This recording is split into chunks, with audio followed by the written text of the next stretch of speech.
I'm the nutritionist at Ella's Kitchen. Today I want to talk about moving on from the first few weeks of weaning and introducing new foods.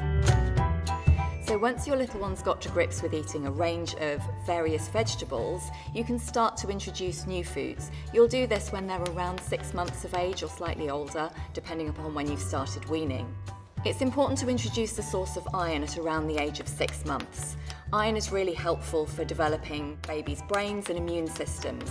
So offer a range of iron-rich foods like green vegetables, like kale or spinach for example, red meat, lentils and pulses. These are all great sources of iron. You need to also think about introducing sources of protein. So meat and fish are obvious examples.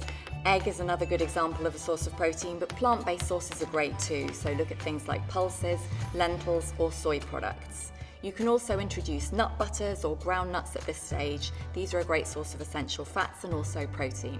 You can also start to introduce a range of grains like pasta, oats for example, couscous, quinoa, lots of different grains. They all offer a source of B vitamins for example, which help babies to release energy. Finally, you can introduce dairy products as well. This is a great source of calcium and protein to help little bones grow. You can offer things like yogurt, or you can use cow's milk as an ingredient in recipes, or also offer them cheese. It's important to keep offering vegetables throughout your little one's weaning journey because the more times they taste a food, the more likely they are to accept it.